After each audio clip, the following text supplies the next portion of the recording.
떠는지. 떠네요. 네. 오늘 2시간 반 걸렸어요. 와, 많이 걸리네요. 여러분 돌파하시고 싶으세요? 방법 없습니다. 사람들이 돌파의 방법을 성경 빼고 모든 부분 안에서 한번 해보려고 애를 쓰거든요.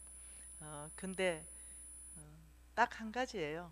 하나님이 살아계신 걸 믿느냐, 그 하나님이 오늘도 살아계신 것을 믿느냐, 그 하나님께서 말씀하신 대로 역사하시는 걸 믿느냐.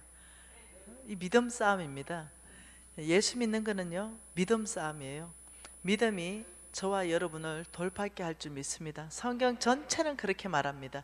불가능한 환경 믿음으로 돌파했다. 성경 전체 이야기입니다. 그래서 이 예수 믿는다는 것은 그냥 예수 믿고 천국 간다 이런 정도가 아닙니다. 이 땅에서 나를 통해서 하나님이 누군지 이거 증명하는 삶입니다.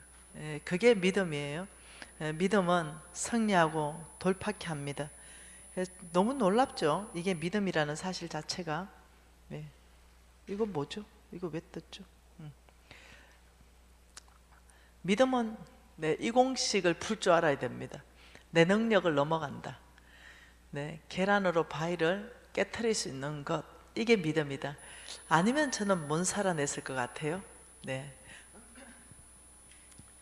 제가 쫄딱 망하고 쫓겨서 저 제주도 어느 마을에 살 때 이야기인데요. 돈이 없으니까 두 가구가 한 집을 빌려서 렌트해서 두 가구가 살았어요. 근데 저는 그때 상태가 많이 안 좋고 이럴 때인데 그 함께 살던 그 전도사님, 지금은 목사님 되셨다고 들었어요. 그 부부는 조그만한 아기, 기어다니는 아기가 있었던 것 같은데요. 굉장히 성숙한 분이었던 걸로 기억이 됩니다. 그 목사님 부부가요.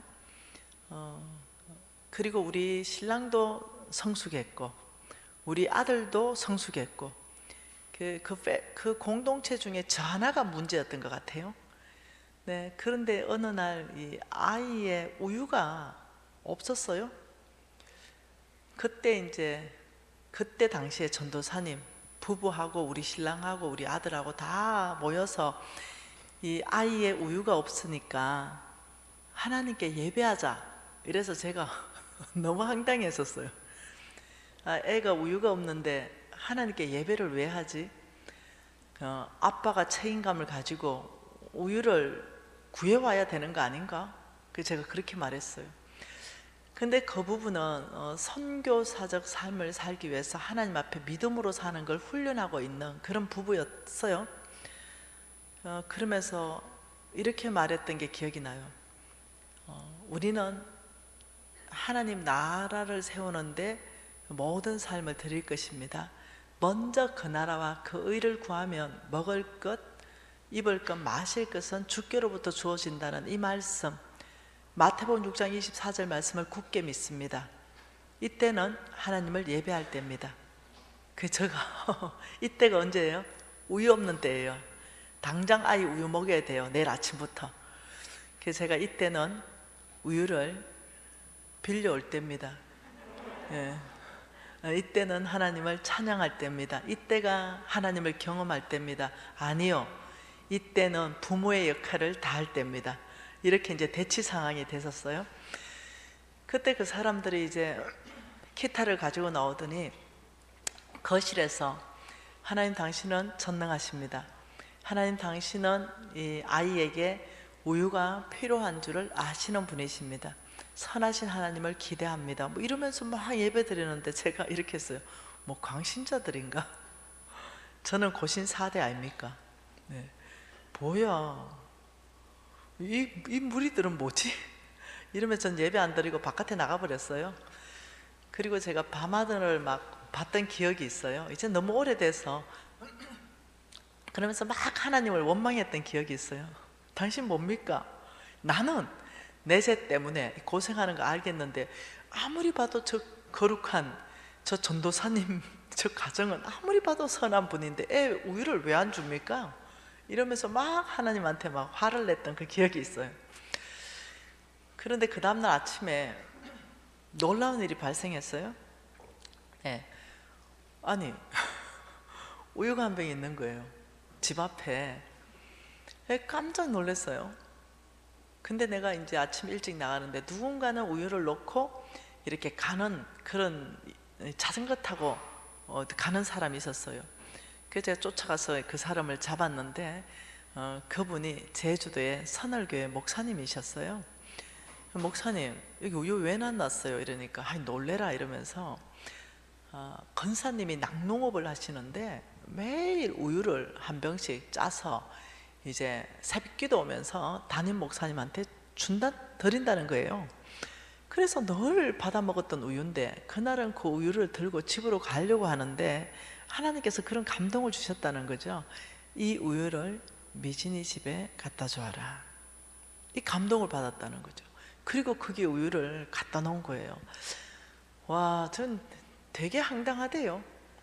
이거 뭐야 이 타이밍, 이 굿 타이밍, 이거 뭐야 이거. 어제 이들이 예배하더니 이거 뭐야. 근데 제가 와, 이거 진짠가? 이거 뭐지? 이런 생각을 제가 했던 기억이 있습니다. 굉장히 아주 신선한 충격을 받았던 그런 시간들이 있었어요. 그리고는 이제 그 전도사님 사모님이 한 번은 미친 자매님 잠깐 와보세요 이래서 참 이거 얘기하면 사람들이 뭐랄까, 나 다른 데 잘 간증 안 했는데 나보고 정신병자를 할까봐. 그래서 그 전도사님이 와봐래.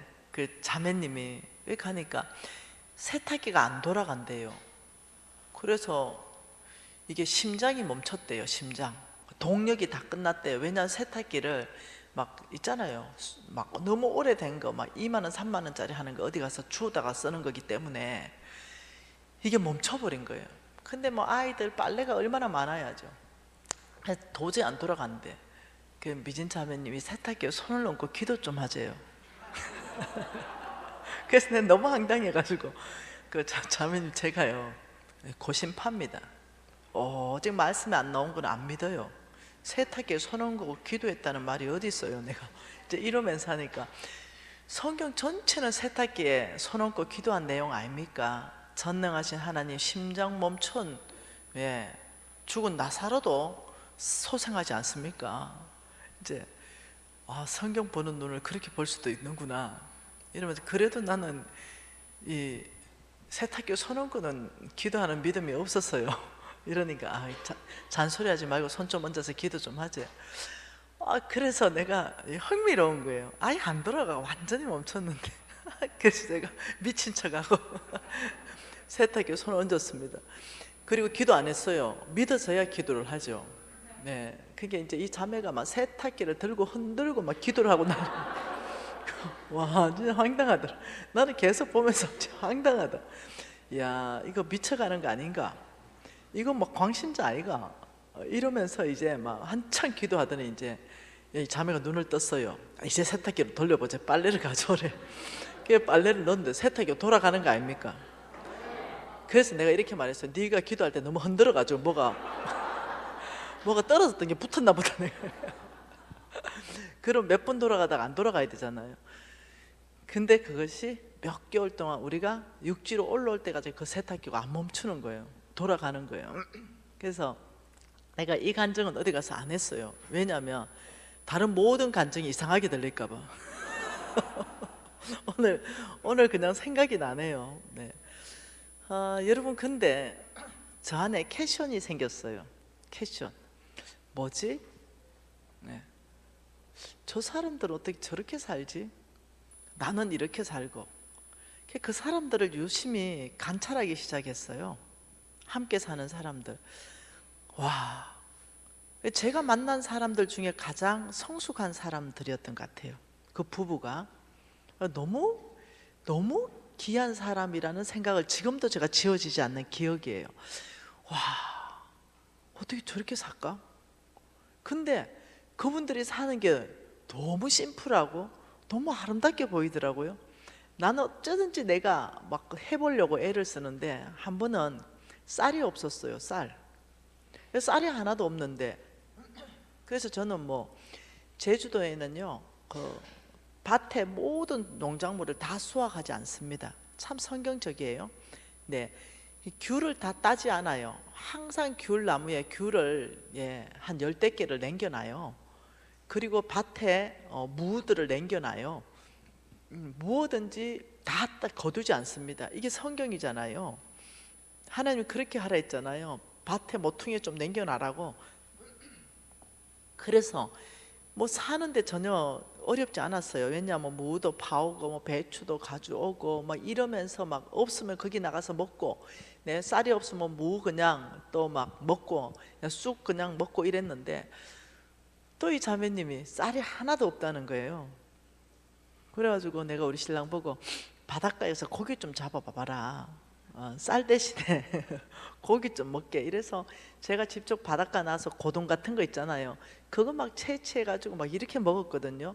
그 다음 이제 널브러져 있는 미역들, 그거 막 쪼아서 고동하고 같이 넣어서 미역국 끓여 먹고 이랬거든요.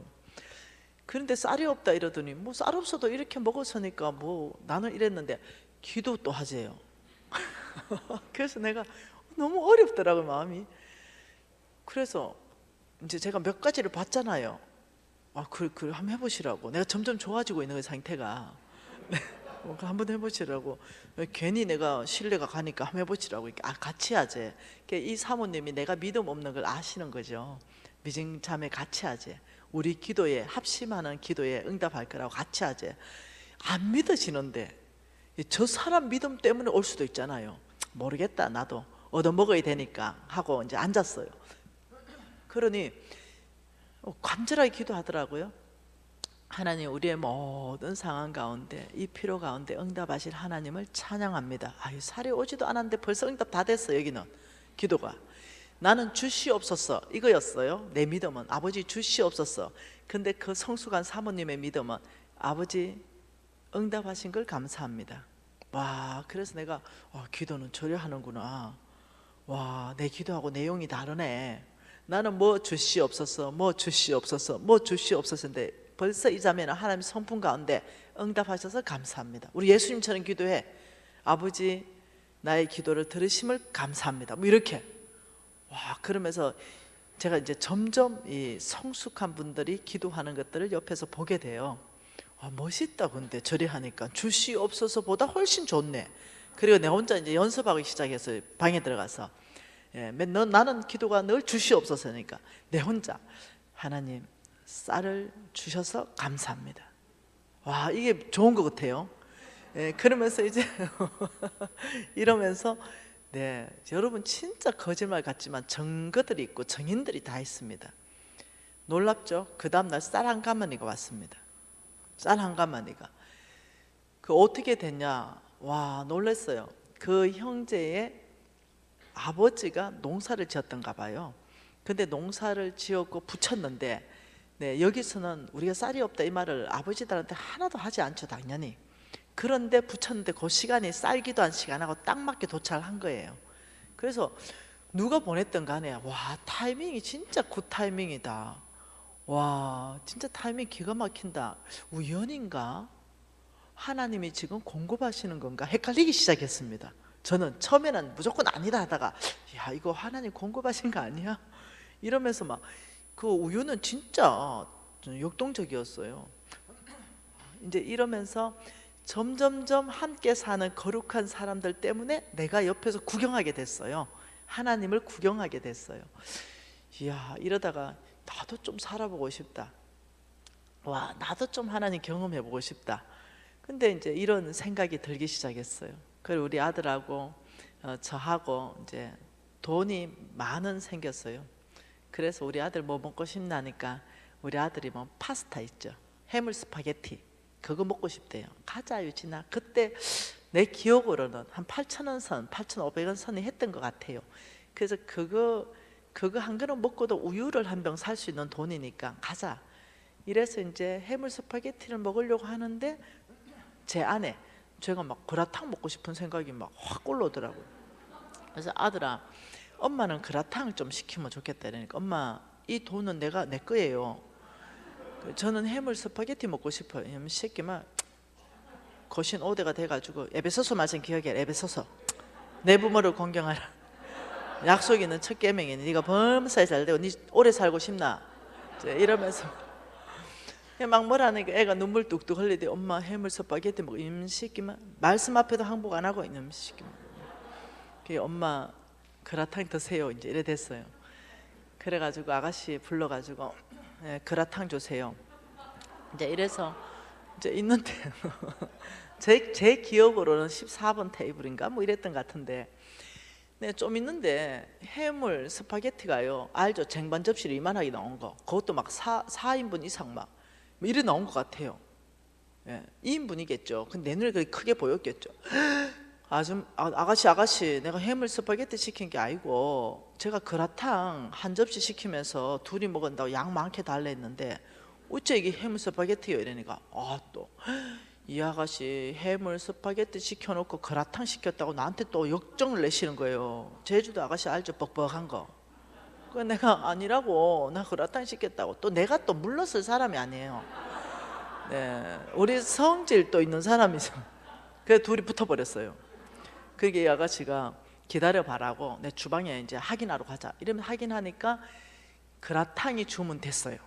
근데 해물 스파게티가 나온 거예요. 그러니까 이 아가씨가 진짜 미안하다고, 어차피 잘못 나온 거니까 드시고 계시면 그라탕 해줘요. 그래가 우리 아들이 이 해물 스파게티 접시 땡기더니 엄마 이건 내 겁니다.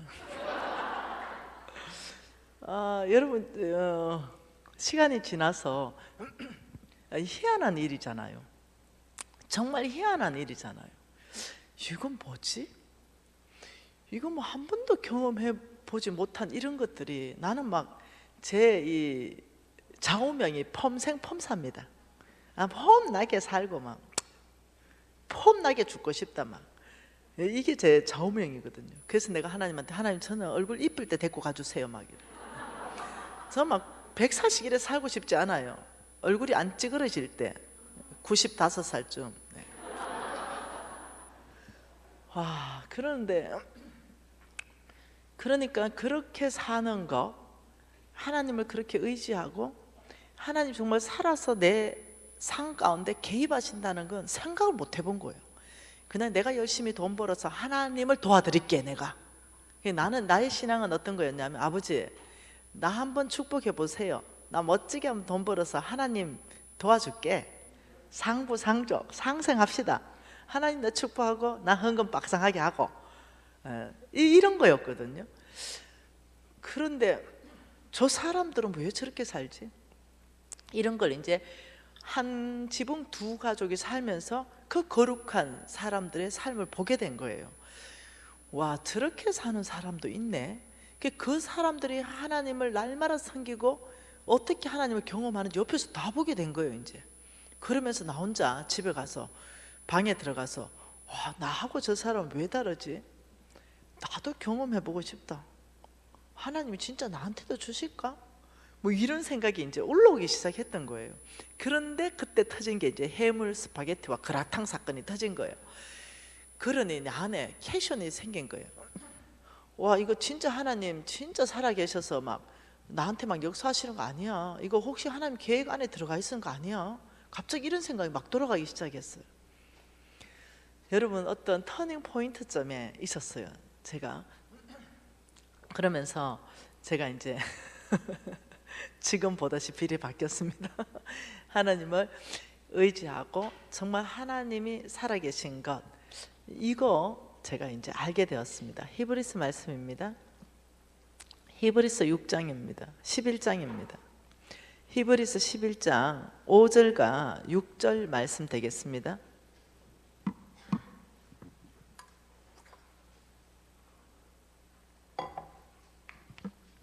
히브리서 11장 5절은 에녹의 믿음에 대해서 하나님이 칭찬하는 얘기예요. 5절 6절 같이 읽어보죠. 믿음으로 에녹은 죽음을 보지 않고 옮겨졌으니 하나님이 그를 옮기심으로 다시 보이지 아니하였느니라. 그를 옮기시기 전에 하나님을 기쁘시게 하는 자라 청거를 받았다. 한번 보죠. 5절. 5절 뭐예요? 믿음으로 이렇게 말했습니다. 5절은 믿음으로 에녹이 죽음을 보지 않았다. 그러니까 에녹의 믿음이 어떤 믿음이었냐면 하나님을 기쁘시게 했다. 하나님을 얼마나 기쁘시게 했는지 하나님이 너무 좋아서 그냥 데려가 버렸어요. 우리 아들이 이걸 보고 이렇게 말했습니다. 엄마, 나 바이블 네임을 에녹이라 해줘. 이렇게 했어요. 그래서 우리 아들 바이블 네임이 에녹입니다. 얼마나 하나님이 기뻤으면 산채로 데려가 버렸겠어요. 그러면 6절에 그 기뻐하는 하나님의 믿음에 대해서 두 가지를 말하고 있는 게 6절입니다. 믿음 없이는 하나님을 기쁘시게 하지 못한다. 그 에녹의 믿음이 무엇을 하나님을 기쁘시게 했는가 보니까 첫 번째, 하나님께 나아가는 자는, 기도하는 자는 반드시 그가 계신 것을 믿으라. 저거는 뭐냐면요, 하늘에 계신 것이 아니라 나와 함께 계신 하나님, 오늘도 역사하시는 하나님, 나의 모든 필요와 나의 모든 도움 되시는 하나님, 내가 저 어떤 이 사망의 엄침한 골짜기에 있다면 하나님께서 이끌어내신 하나님, 그 하나님을 믿으라는 거예요. 그리고 그가 자기를 찾는 자들에게 상 주시는 일을 믿으라. 한번 이걸 적어볼까요? 하나님이 어떤 믿음을 기뻐하셨냐면 첫 번째, 반드시 그가 계신 것, 예, 저와 여러분에게 살아 계신 것, 저와 여러분의 필요 가운데 지금 응답하시는 분, 이걸 믿으라는 거예요. 두 번째 믿음은 뭐예요? 상 주시는, 상 주신다, 상 주심, 이걸 믿으라. 그를 찾는 자에게 상 주신다. 참 놀랍죠. 이 두 가지 믿음이 에녹에게 있었기 때문에 하나님이 에녹을 너무 기뻐하셨다, 지금 이렇게 얘기하거든요. 우리의 믿음을 한번 점검해 보죠. 정말로 하나님이 화를 내리시고, 잘못 산다면 화를 내리시고, 만일 잘 산다면 하나님이 정말 상 주실까? 예, 이 부분에 대해서 어떻게 생각하세요? 많은 사람들은 별로 그 생각 안 합니다. 잘못 살아도 무슨 하나님이 화를 내겠냐. 스바냐 1장 12절은 명확하게 말씀하고 계십니다.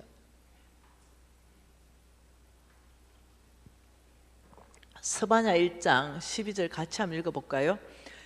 그때에 내가 예루살렘에서 찌꺼기 같이 가라앉아서 마음속에 스스로 이르기를 여호와께서는 복도 내리지 아니하시며 화도 내리지 아니하시리라 하는 자를 등불로 두루 찾아 벌하리라. 아셔야 됩니다. 등불로 찾는다는 것은 반드시 찾겠다, 한 사람 한 사람 찾겠다, 이 말입니다. 네, 찌꺼기처럼 가라앉았다, 이 말은요, 네, 하나님에 대한 소망을 끊어버렸다. 찌꺼기 알죠? 쭉 가라앉는 거, 하나님에 대한 기대를 다 꺾어버리는 거. 네, 내가 좀 잘못 살았는데 무슨 하나님이 나를 화를 내리시겠어? 저 사람도 잘못 살고 있는데 보니까 잘 살고 있구만, 이러는 거예요. 근데 하나님은, 예수 믿는 사람은 그렇지 않습니다. 하나님은 잘 살아라고 말합니다. 명확하게 살아라고 말합니다. 아브라함의 씨답게 살아라고 말해요. 하나님 우리에게 이렇게 살아라는 요청이 있습니다. 하나님은 이스라엘 백성을 선택하시고 잘못 살았을 때 하나님 반드시 벌하셨습니다. 잘 살았을 때 하나님 반드시 상 주셨습니다. 그걸 아셔야 돼요. 오늘날도 똑같습니다. 우리가 잘못 살면 하나님은 우리를 사랑하기 때문에 벌도 주시고, 우리를 사랑하기 때문에 복도 주십니다. 그래서 우리가 오늘, 어저께에 우리가 이렇게 배웠습니다. 진짜 좋은 거, 이 그림, 이거 너무 중요하잖아요. 이거 머릿속에 넣어놓으세요. 자, 어저께 우리가 봤던 그림이잖아요. 뭐겠어요? 네, 내비게이션. 하나님 말씀은 내비게이션이다. 첫째, 어디를 가야 되는지 우리를 교훈해 주신다. 둘째, 우리가 그 목적지로 쭉 가서 목적지까지 가면 좋은데 혹 잘못된 길로 접어들어서 실수하거나 실패하거나 죄를 지을 수도 있다. 이때 하나님께서는 책망해 주신다. 말씀으로 책망해 주신다. 성경 읽다가 책망받고, 설교 듣다가 주일날 책망받고, 오늘 같은 이런 어떤 재정 부흥회를 통해서도 책망받는다. 이때가 내 인생에 가장 그래도 좋을 때라는 거 알아야 됩니다. 책망받을 때가 좋을 때라는 거 알아야 돼요. 그러면 나는 반드시 되돌아가야 된다. 바르게 하기로 결정하고 회개하기로 결정해서 하나님 이끄시는 길로 가기로 결정하는 것, 이러면 이 사람은 의로 교육 받습니다. 그런 목적지까지 가게 돼요. 자, 어저께 우리가 하나님 말씀으로 책망을 받았습니다. 그게 뭐냐면 만몬입니다. 만몬의 목표는 주인을 바꿔버리고, 만몬의 전략은 돈을 사랑하게 만듭니다. 만몬의 목표는 주인을 바꾸는 거죠. 이게 목표는 거예요. 그래서 주인 하나님보다는 돈을 더 따라가는 그런 사람 만들기 위해서 우리에게 넣어주는 게, 1차적으로 넣어주는 게 뭐냐면 탐심이라고 말했어요. 탐심을 못 물리치면 우상 숭배로 빠져버리고, 우상 숭배, 하나님보다 더 사랑하는 게 생기면서 하나님 믿음에서 떠나서 하나님을 배반하는 삶을 산댔는데, 자, 어저께 봤던 거는 뭐냐? 만몬에 대해서 봤습니다. 만몬은 우리를 부정직하게 만들어버리고, 우리를 아주 인색한 사람 만들어버리고, 내가 가진 거 내 거다라고 주장하면서 이미 주인이 바뀌어버리고, 하나님의 것인데도 내 거라고 주장하고, 엄청난 빚으로 묶어버려서 하나님 뜻을 순종하지 못하게 하고, 그리고 완전히 주인이 바뀐 삶, 돈에 위해서 돈을 따라가는 이런 삶을 살게 한다. 자, 이것이 어저께 첫 번째 책망이었습니다. 오늘은 두 번째 책망에 대해서 보고 회복할 수 있는 길을 보도록 하겠습니다. 우리가 책망받았다면 하나님은 또 회복할 수 있는 길을 반드시 제시해 주십니다. 그래서 우리가 하나님, 우리가 기꺼이 말씀에 책망받고 우리가 회복하기를 원합니다. 여러분, 이렇게 사는 것이 하나님 원하는 삶이에요. 죄 지을 수 있습니다. 다윗이 죄를 지었어요. 엄청난 죄를 지었습니다. 간음했습니다. 그뿐만 아니라 그 간음을 덮기 위해서 살인까지 저질렀어요. 어마어마한 죄잖아요. 우리는 절대 용서할 수 없는 죄잖아요. 근데 놀랍죠? 우리 하나님께서는 나단을 보내가지고 책망해 줬습니다. 그런데 다윗이 그때 무릎 꿇어버립니다. 하나님 앞에. 아버지 잘못했습니다. 놀랍죠? 그리고 하나님은요, 다윗을 그대로 하나님에 쓰셨습니다. 놀랍게 쓰셨죠?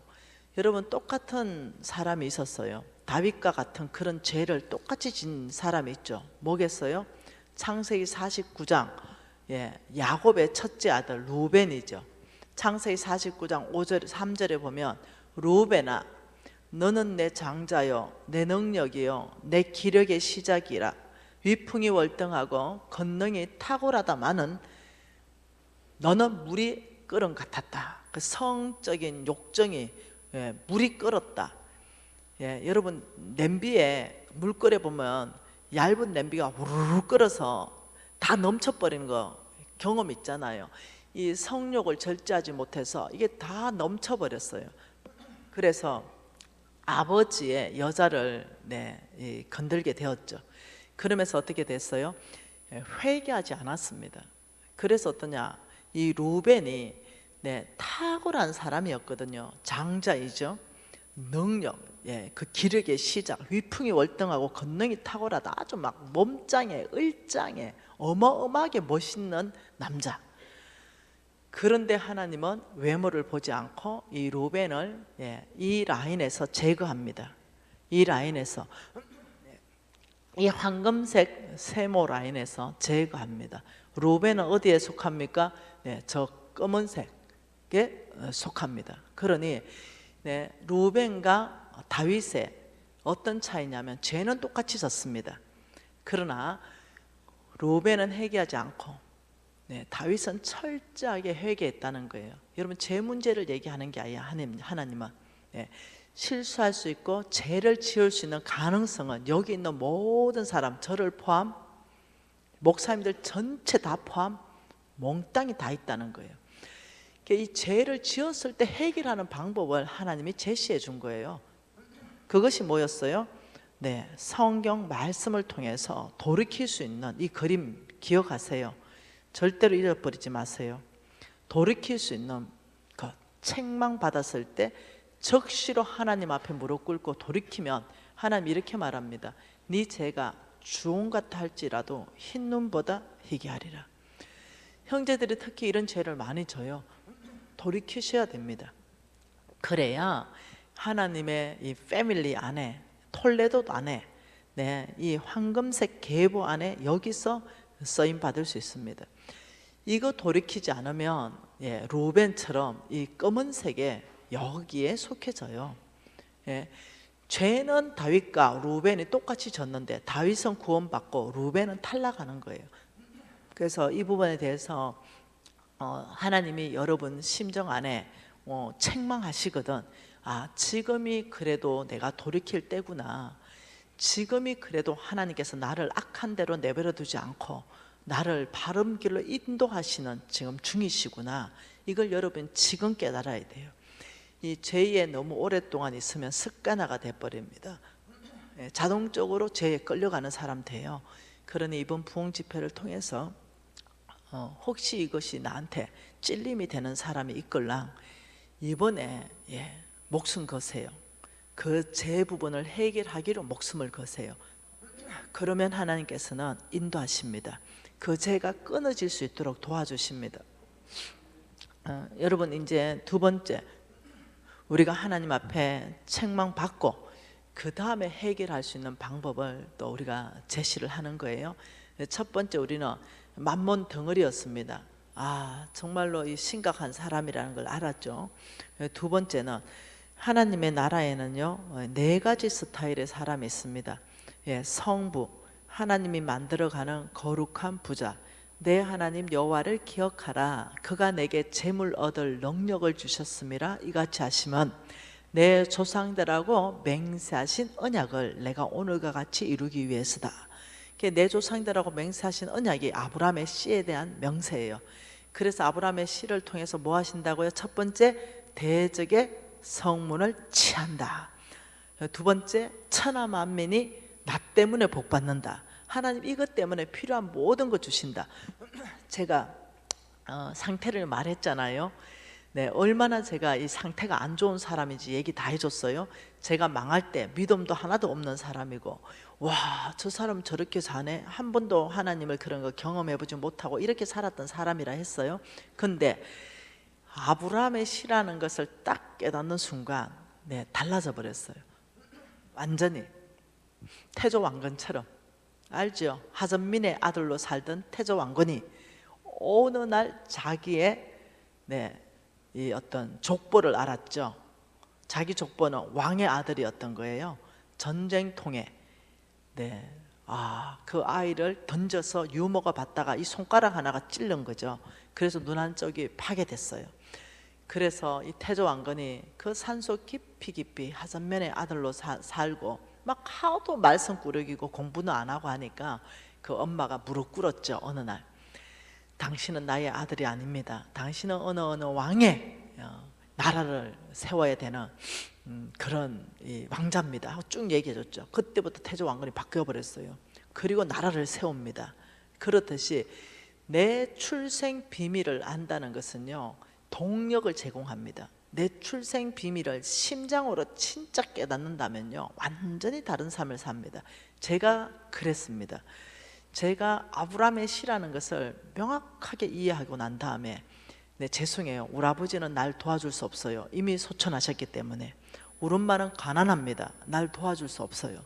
그런데 아무도 나를 도와줄 데가 없으니까 저는 낭망하고 절망하고 스스로 죽으려고 했고, 50억 차라리 내 하나 죽고 목숨 끊는 걸로 그냥 이거 모든 걸 정리해야 되겠다 생각할 정도로 나를 몰아갔어요. 그런데 내가 아브라함의 씨라는 것을 딱 깨닫는 순간 나를 도와주실 그분이 누군가, 전능자, 이 알아버린 거죠. 가능하겠다.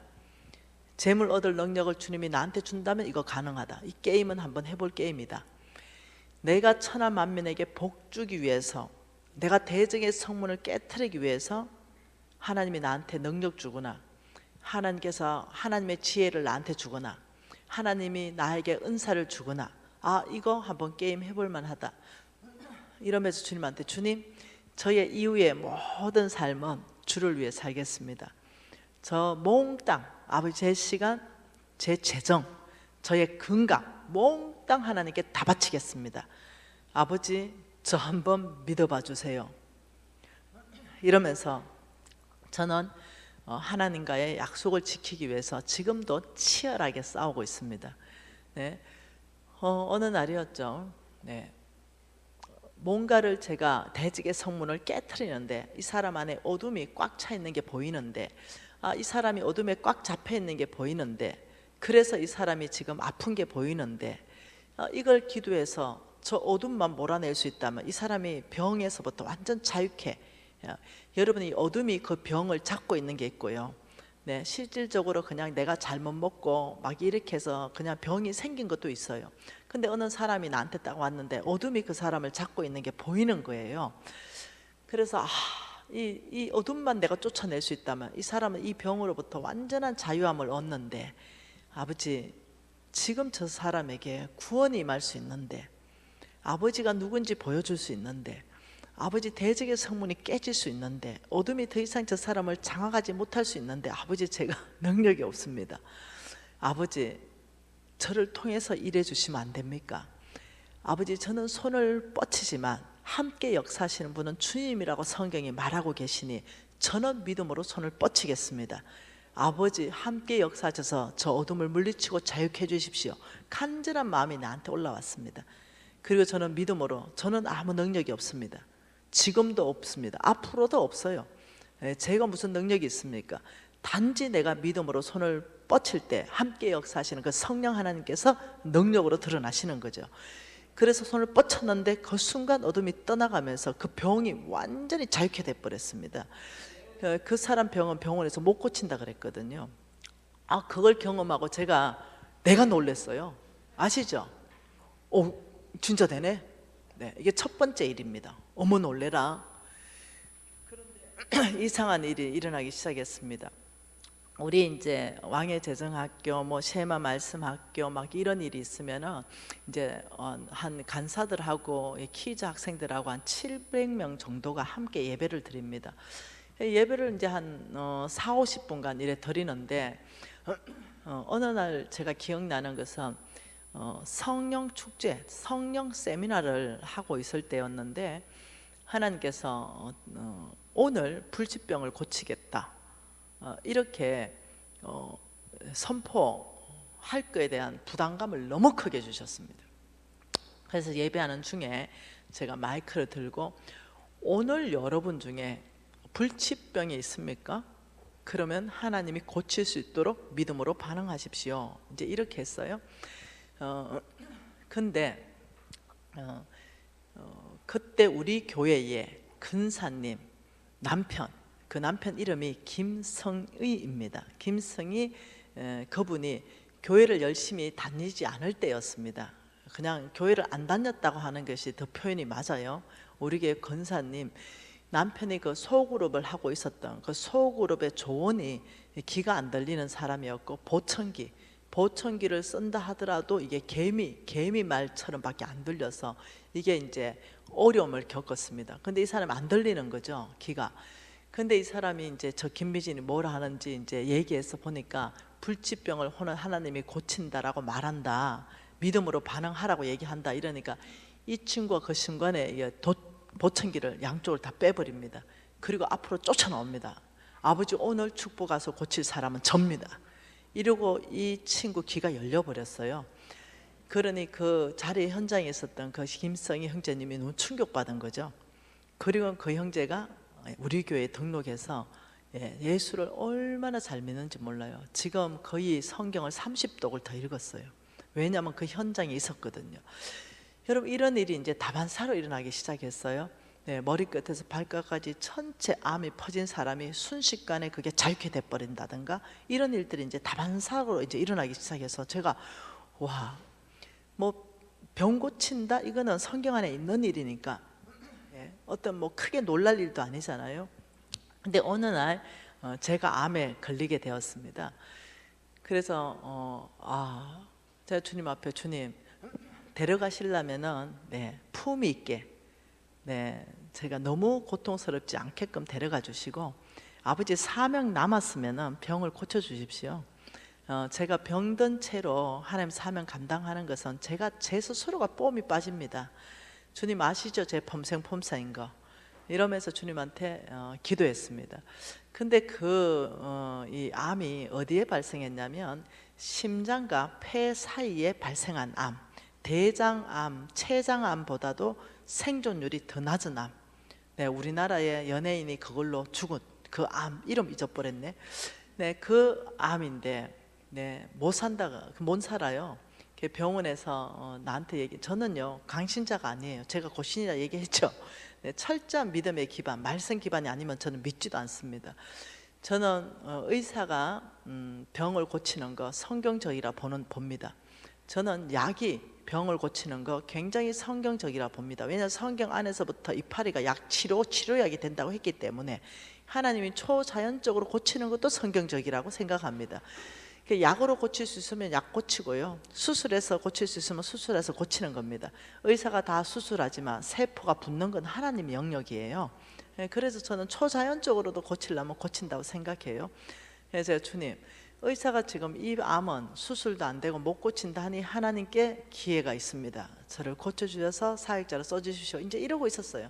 근데 어차피 못 고친다니까 그냥 잊어버리고 열심히 그냥 돌아다녔습니다. 우리 신랑은 울고 우리 홍성근 목사님은 이때가 간사님의 믿음을 보이십시오 이러고, 그래서 그냥 편안하게 받아들였습니다. 때가 되면 가겠지, 사명이 있으면 살겠지, 하나님이 나를 살려놓으면 복음 전파요, 죽으면 천국이요, 두 개 다 좋다, 이래도 좋고 저래도 좋다 이러면서 저는 이제 제 어떤 삶을 더 심플하고 가볍게 정리하고 있었습니다. 그래서 이제 3년쯤 지났나요? 그냥 다른 것 때문에 병원 가서 뭔가 촬영하고 이런 게 있었습니다. 근데요, 싹 다 나와버린 거 있죠. 암세포가 하나도 없이 사라져 버렸다는 거예요. 그래서 내가 아무나 여러분 사명이 있으면 죽지도 못해.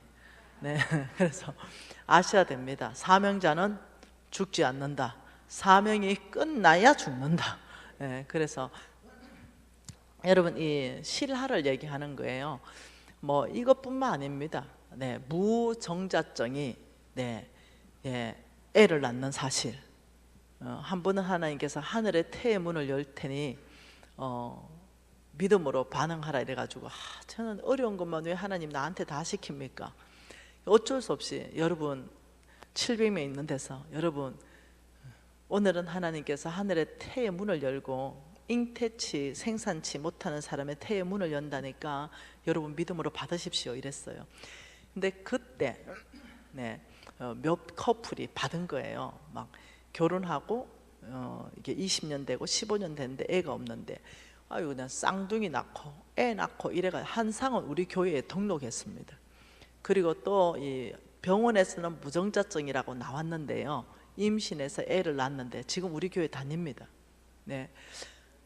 별 희한한 일들은 하나님이 다 하시는 것들을 제가 보게 되는 거죠.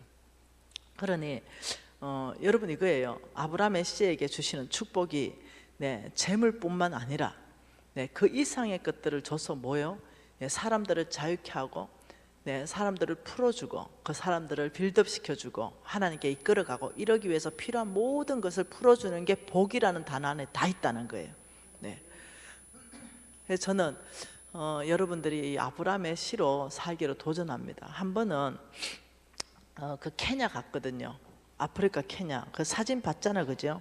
아프리카 케냐를 갔는데 우리가 가면은 무엇을 하냐면 의료 캠프를 이렇게 합니다. 의료 사역. 이 의료 사역 캠프를 하는데 지금 이 영양제는 다 우리 겁니다. 이제 영양제 나눠주고 또 고치고 이러니까 이 사람들이 생각했을 때는 우리가 굉장한 실력이 있는 줄 아는 거예요. 의사들이 가도 무슨 도구가 있어야 실력이 발휘될 거 아니에요. 그런데 어떤 할아버지 같은 아저씨가 왔어요. 근데 못 걸어요. 걷지 못하더라고요. 그런데 이제 나한테 뭐라 하는데 내가 알아들을 수 있어야지. 그 뭐라고 하냐, 통역 좀 해봐라 이러니까 자기가 걷고 싶다고 한대. 뭔 수를 걷게 하냐, 내가 여기 책임자인데. 이제 한국말을 하는 거예요, 통역한테. 여기는 현지 말을 쓰고. 내가 저 할아버지 뭔 수를 걷게 하냐, 믿음 없는 반응을 했죠. 그러니까 그 통역이 어째요 이래. 뭐 어째긴 어째, 그냥 침이라도 놔드려야 되지 이러고, 그때 한의사가 부부가 왔어요. 그 한의사 부부는, 여러분 이제 제가 간증할 때 실명은 말하는 것은 확인 가능하기 때문에 하도 못 믿는 사람들이 많아가지고, 광주에, 전라남도 광주에 봉선동이라는 데서 부부 한의원을 지금 하고 계십니다. 양강진, 유현미 부부가 하고 있어요. 그러니 그 부부가 지금 어려 사역에 참석했단 말이에요. 그래서 거기 데려가가지고 그 양강진 한의사에게 이 할아버지가 걷고 싶답니다 이러니까 웃으시는 거죠. 그래서 이제 누웠어요. 뭐 하나님이 보여주는 헐점을 잘함 찔러보서 걸을지 누가 압니까? 이제 이래 된 거예요. 그래서 이제 우리 양 한의사가 기도 많이 하고 이제 침을 빽빽하게 낳기 시작했어요. 30분이 지나도 몸 빼고 계시는 거예요. 왜냐면 걸어야 되니까. 내가 들어가서 빼시오. 뭐 걷든 안 걷든 빼야 될 거 아니요, 침이. 이렇게 간사님이 침을 좀 오래 꼽아 놔야 되는 침들이 있다고. 빼시오. 이제 이래 돼서 조심스럽게 이제 그 침을 뺐습니다. 그런데 빼고 우리는 얼마나 기대되겠어요. 여러분, 거짓말같이 걸어버렸어요. 우리 모두가 보고, 그렇죠, 박수 친 거예요, 박수 친 거예요. 그래서 침 뺀 양 원장도 놀래쁘고, 나는 더 놀래쁘고, 걷는 할아버지는 더 놀래쁘고, 이러면서 여호와를 찬양하고 이런 일들이 있었잖아요. 와, 실화요, 실화. 그래서 내가 양강진 한의사의 실력일까? 저는 아니라고 봐요. 네. 그 한의사는요, 실력이 탁월해요. 그렇지만 그래도 못 걷는 사람을 침 한 방으로 어떻게 걷게 합니까? 이 양 원장이 워낙 예수를 신실하게 잘 믿으니까 하나님께서 그의 침을 통해서 역사하셨다고 저는 믿고 있어요. 하나님의 역사라고 저는 믿고 있어요. 그래서 요즘도 양 원장하고 가끔 통화하면 이렇게 말합니다. 양 원장, 불치병 환자 가글랑 그때처럼 기도 탁 하고 보여주는 헐점에 꼽아봐라 내가. 이러니까 간사님이요, 안 그래도 이게 간증을 해놔가지고 못 고칠 만한 불치병만 옵니다. 그 결과는 어떻네 이래요. 근데요, 이상하게 잘 되고 있습니다. 결과가 이상하게 잘 되고 있습니다. 와, 간사님 희한하지요. 내가 침술보다도 플러스 알파 하나님이 치유하시는 걸 제가 느끼고 있습니다. 야야, 니한테 치유의 은사가 임했나 보다. 야, 내가 이제 이렇게 이제 하면서 웃었습니다. 우리에게 그 이상의 능력이 오는 거, 이게 재물 얻을 능력입니다. 우리에게 하나님 의사가 하나님께서 임 받으면요, 수술은 내가 하지만 그 결과는요, 다른 사람하고 똑같이 수술해도 다른 거 아십니까? 이게 하나님 이 사람 쓰기 위해서 하시는 거예요. 저와 여러분은 아브라함의 씨기 때문에 저에게만 있는 일이 아니고 양강진 원장에게만 있는 일이 아니라 여러분도 아브라함의 씨라면 하나님의 지혜, 능력, 하나님의 은사들을 풀어주신다는 거, 이걸 아셔야 돼요. 누구한테 전유물이 아닙니다. 우리 모두는 그런 삶을 살 수 있는 거예요. 특히 우리는 재정으로 성빈이 있습니다. 성빈은 뭐냐? 돈을 벌 수 있지만 하나님 나라를 위해서 돈을 벌지 않고 하나님 부르심에 응답하는 사람, 하나님의 일꾼입니다. 이 사람들은 하나님의 뭐라고요? 일꾼들. 꼭 목사님만 해당되는 건 아닙니다. 그렇지만 목사님, 선교사님, 그리고 어떤 현장 사역자, 평신도겠지만도 돈 버는 일에 종사하는 것이 아니라 하나님이 부른 사람들이 있습니다. D.L. 무디 같이 평신도 선교사잖아요. 이런 모든 하나님의 일꾼들, 이런 삶을 통틀어서 거룩한 삶을 위해서 어떻게 가난을 선택한다. 돈 벌어가지고 잘 사는 걸 선택하는 게 아니라 하나님이 주는 만큼 먹겠다. 내가 혹 이 하나님을 따라가는 일이 있을 때 혹시 내가 가난하게 산다 하더라도 하나님 기쁘게 따라가겠습니다. 이런 사람들 있잖아요. 이런 사람들 통틀어 성빈, 돈 벌지 않는 사람들을 얘기합니다. 그리고 성부가 있습니다. 이 성부는 하나님이 만들어가는 거룩한 부자입니다. 그리고 속빈이 있고 속부가 있습니다. 속빈은 세상에 속했고 가난한 사람, 세상에 속했고 부자. 우리가 원하는 삶은 성빈이고 성부입니다. 성부로 살든지 성빈으로 살든지. 여러분 삼각형 그림 있지요? 하나님은 성부를 축복하시고 아브라함의 씨를 축복하시고, 아브라함의 씨는, 자, 이것을 그림으로 한번 그려볼까요? 이렇게 그릴 수 있습니다. 하나님은 여기 성부 아브라함의 씨를 부르셔서 여기에 창고를 축복하시고, 온 땅에 하나님은 성빈을 보내셔서 하나님의 사역들을 맡깁니다. 거기 교회 지어라, 우물 파라, 뭐 몽땅 하나님은 여기 뭐 맡긴다고요? 하나님께서 미션, 하나님의 사역, 하나님의 비전을 받습니다. 그래서 이 사람들은 맨몸으로 아프리카 날아가기도 하고, 맨몸으로 뭐 중국도 가기도 하고, 맨몸으로 키르기스탄도 가고, 우즈베키스탄도 가고, 맨몸으로 갑니다. 하나님 그 땅에 부르셨다 하고 갑니다. 그래서 가는데 보면 맨몸으로 갑니다. 그래서 누가 불렀는데 나의 하나님이 부르셨다. 그럼 뭐 먹고 사는데 부르신 그 하나님이 그 땅에서 나를 다 먹일 거라는 거 확신을 한다. 이렇게 하고 그 사람들 갔어요. 이런 사람들. 근데 이 사역을 맡긴 모든 거는 뭐하고 연결되어 있냐면 돈하고 연결되어 있습니다. 교회를 지어도 돈이고, 우물을 파줘도 돈이고, 병원을 세워도 돈이고, 몽땅 자기가 살아도 돈이고. 근데 이것을 하나님은 이쪽으로, 이 복 준다는 걸로 이쪽으로 공급합니다. 그리고 하나님은 이쪽으로 보내게 하십니다. 뭐라고요? 성부의 모든 창고를 채워주시고요. 성부의 창고를 채워주신다는 것은 부족하지 않게 하신다. 제가 지금 부족하지 않잖아요. 부족하지 않게 하신다. 무엇을 하든 돈이 제한받지 않게 하신다. 이 내 창고에 꽉 차게 해주신다. 그리고 이 창고를 넘치게 하신다.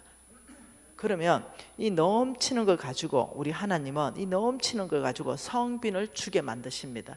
그래서 교회도 짓게 하고, 그래서 우물도 팔게 하고, 하나님의 복음이 땅끝까지 전해질 수 있도록 여기에 축복받는 사람들, 이 사람들은 선교사입니다. 이렇게 성부 선교사, 돈 벌어야 됩니다. 이 사람들 사명이 돈 버는 거예요. 이런 사람이 있다니까요. 저의 사명은 돈 버는 사명이에요. 돈을 벌어서 하나님 나라에 주는 것이 저의 사명이에요. 돈 벌어서 하나님의 성빈들, 목사님들한테 공급하는 것이 저의 사명입니다. 그래서 제가 한 번은 우리 스승님한테 100억을 쓸 수 있도록 드렸습니다. 우리 스승님 멋지게 한 방에 다 써버리더라고요. 성교비를 그냥 한 방에 끝내버리더라고요. 그러니까요. 그러니까 우리의 사명은, 여러분들이 사업을 하신다거나 앞으로 하나님 사업을 하시게 하실 수도 있죠. 그러면 지금 각 교회에서 모여 있잖아요. 여러분의 사명은 여러분 교회의 담임 목사님에게 주신 그 미션을 그 교회가 감당할 수 있도록 재물을 공급하는 것이 사명인 사람이 있습니다. 저처럼 이런 사람들. 여기에서 제가 보고 싶은 거예요. 성빈은 어떻게 살아야 되냐면 사는 삶의 스타일이 성부로 살아야 됩니다. 성빈이요, 돈은 벌지 않지만 성부처럼 돈을 팍팍 써야 됩니다. 이게 성빈이 사는 삶의 형태입니다. 성빈이 돈을 꽉 움켜잡고 안 내놓으면 안 돼요. 이 사람 성빈은요, 돈 쓰는 사람입니다. 하나님이 재물을 공급해서 이런 교회도 짓고, 잃어버린 영혼을 위해서 팍팍 쓰고, 선교비 팍팍 쓰고. 이 성빈들은 아셔야 됩니다. 목사님들은 돈 쓰는 잡이에요. 돈을 쓰는.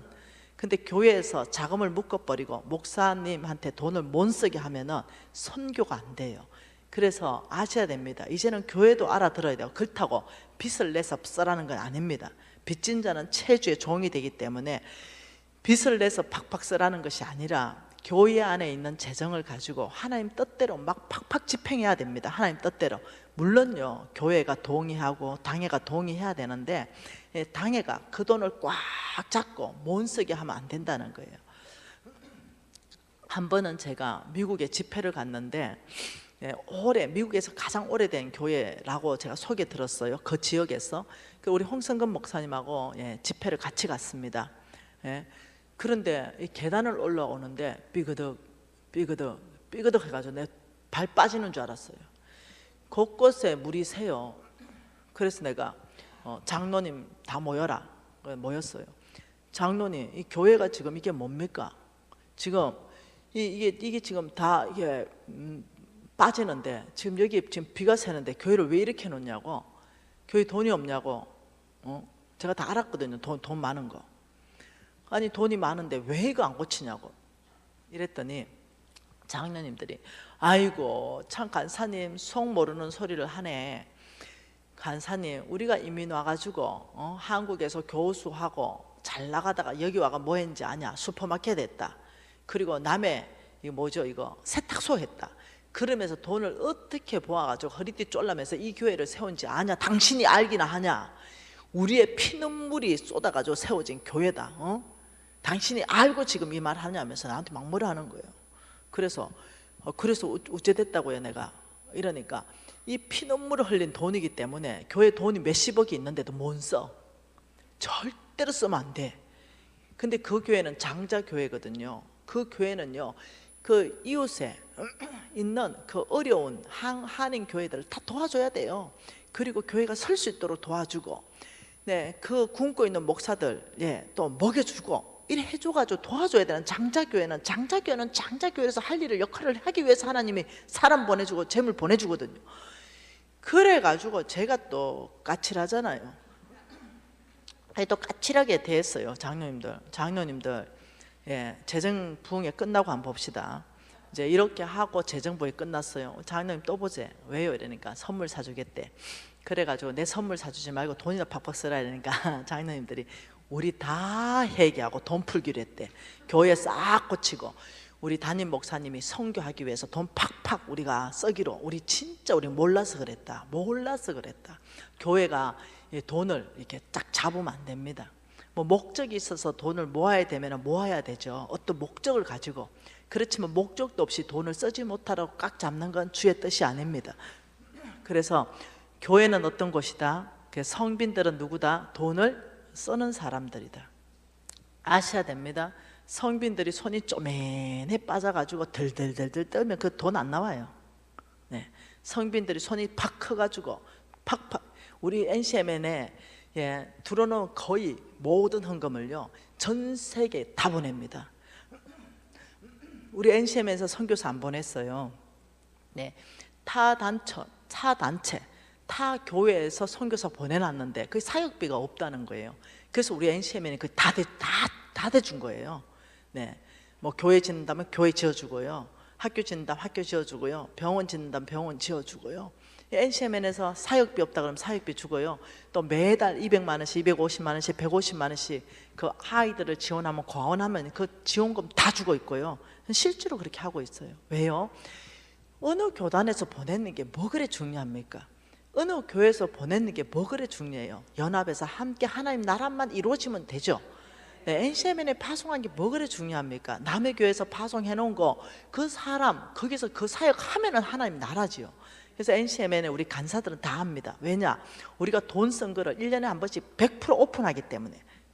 그래서 우리 간사들이 우리 NCMN의 돈이 어떻게 쓰이는가 100% 압니다. 그 리더들이 50명이 다 봅니다.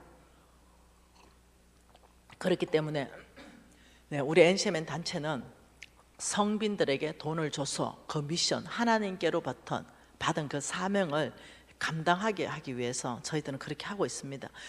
근데 내가 성부라면, 지금 저는 성부잖아요. 여러분은 이제 곧 성부가 될 거예요. 내가 성부라면 어떻게 해야 되는가? 성빈으로 살아야 됩니다. 삶의 형태를. 예를 들면 내가 돈을 팍팍 나를 위해서 쓰면 절대 안 된다는 거예요.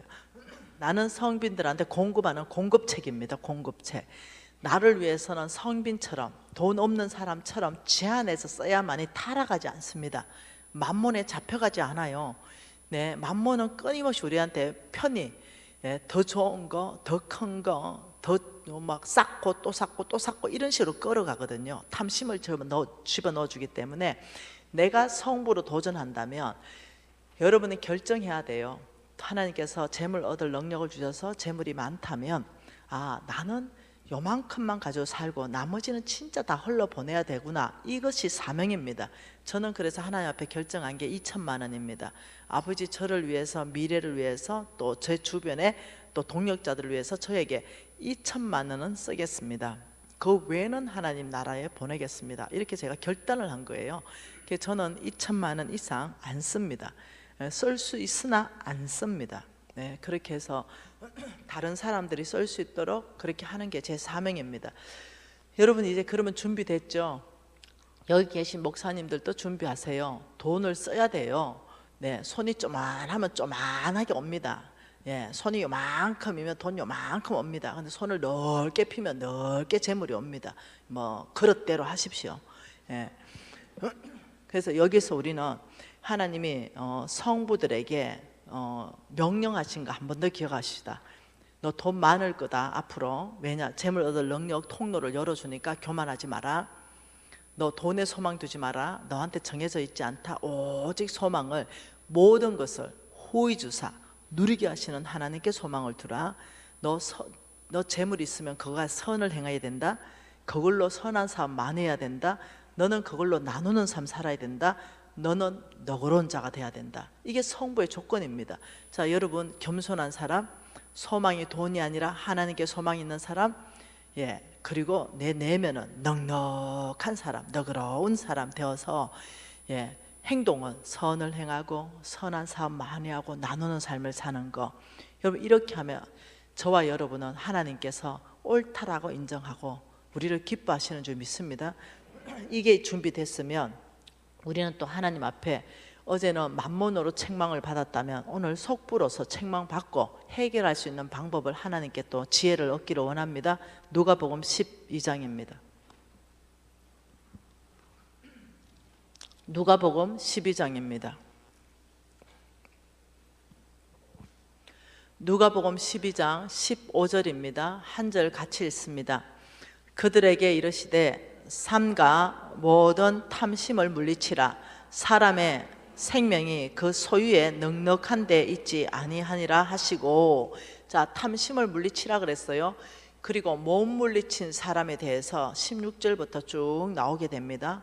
못 물리쳤기 때문에, 탐심 때문에 이 사람이 속부로, 성부가 아니라 속부로 전략하는, 바로 그것을 지금 말씀하고 있어요. 16절에 비유로 그들에게 말하여 이르시되 한 부자가 그 밭에 소출이 풍성하매 심중에 생각하여 이르되 내가 곡식 쌓아둘 곳이 없으니 어찌할까 하고, 또 이르되 내가 이렇게 하리라. 내 곡간을 헐고 더 크게 짓고 내 모든 곡식과 물건을 거기에 쌓아두리라.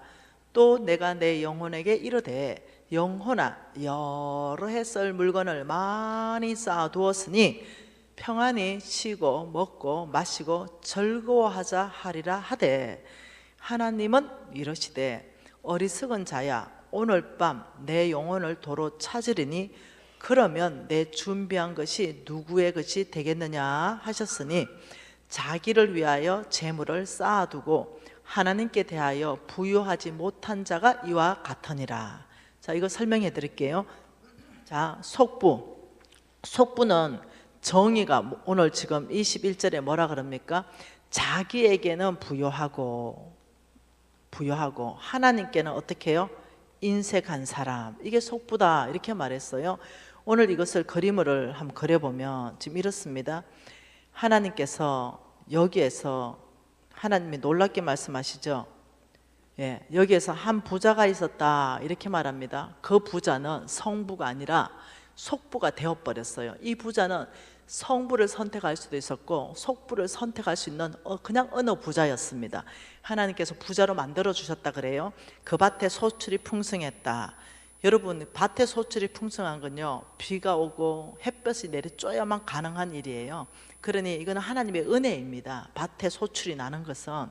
여러분, 가뭄 들어보면 소출 하나도 없는 거 아시죠? 햇볕 안 나버리면 다 썩어버리는 거 아시죠? 이거 하나님의 은혜로 그 밭에 소출이 풍성하매. 자, 이 소출이 풍성했단 말은 이 말입니다. 이 안에 누가 있습니까? 일단 부자가 있어요. 부자. 자, 그냥 부자였습니다. 이 사람은 그냥 부자입니다. 그냥 부자였죠. 근데 이 밭에 소출을 풍성하게 했다는 것은 창고를 꽉 채웠다 이 말입니다. 그런데 소출이 풍성함에 17절에 심중에 마음에 생각하여 이르되 와 곡식 쌓아둘 곳이 없다. 여러분 창고는요 거두는 것보다 항상 크게 되어 있습니다. 그런데 그날 얼마나 그의 풍년이 들었는지 창고마다 곡식을 다 채워버리고도 쌓을 곳이 없는 거예요. 그러니 이때가 뭐냐면 넘쳤다 이겁니다. 넘치게 부어주셨다. 내 쓸 수 있는 모든 창고를 다 채워주시고 그리고도 쌓을 곳이 없을 만큼의 풍성하게 축복해 주셨다. 그러니 이 사람이 뭐라 그럽니까?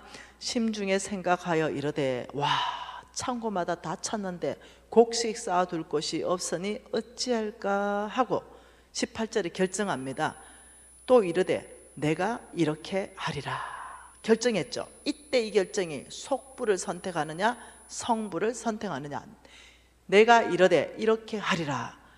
넘치는 재물을 하나님 나라를 부욕케 하리라 이렇게 결정하면 그때가 성부되는 겁니다. 그런데 내가 이렇게 하리라. 내 곡간을 헐고 더 크게 짓고 내 모든 곡식과 물건을 거기에 쌓아두리라.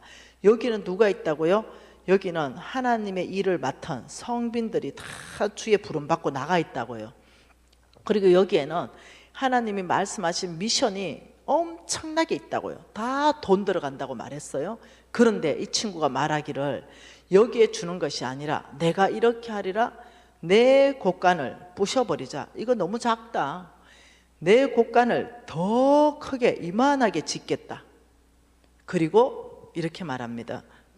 19절에 내가 내 영혼에게 이르되 영혼아 여러 해 쓸 물건을 많이 쌓아두었으니 평안히 쉬고 먹고 마시고 즐거워하자.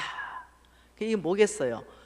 내 큰 창고 짓는 속부죠. 하나님께서는 너가 평생 먹고 살 수 있는 돈 다 줬는데도 그건 만족함이 없구나.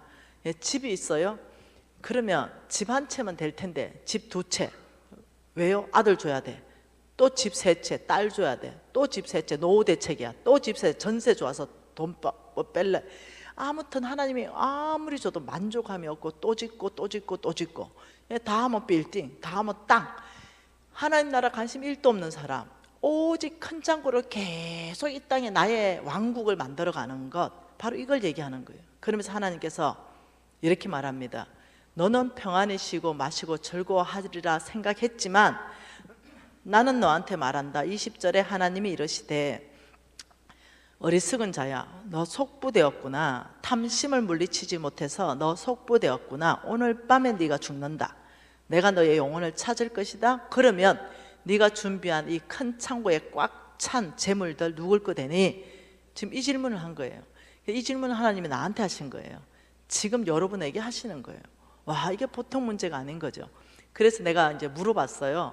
여러분 아파트 3채, 4채, 5채 그 빌딩 그 땅 큰 창고 지어놨는데 하나님이 오늘 만일 데려가신다면 그거 누구 거 됩니까? 물어보니까 다 이렇게 대답해요. 남편 거요, 부인 거요, 자식 거요, 법적 상속인 거요.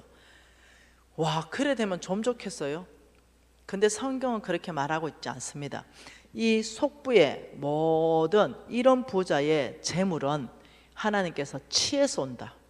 그 재물을 그 자식한테 주는 것이 아니라 취해서 와서 다른 사람에게 주겠다 이렇게 말하는 거예요. 성경 곳곳에서 그렇게 말하는 거예요. 그러니 이런 재물을 가지고 그게 성부의 재물은 자 한번 보십시다. 잠언서 말씀 보십시다. 13장입니다. 잠언서 13장요. 네. 잠언서 13장 22절입니다. 같이 한번 봐보죠. 선인의 성부를 말합니다. 선인의 그 산업은 그 재물은 자자 손손에게 끼쳐도 죄인의 재물은 의인을 위하여 쌓이느니라. 이때 죄인은 하나님 뜻밖에 말하는 거예요. 이거 누구한테 준다는 거예요? 의인에게 주겠다 이 말입니다.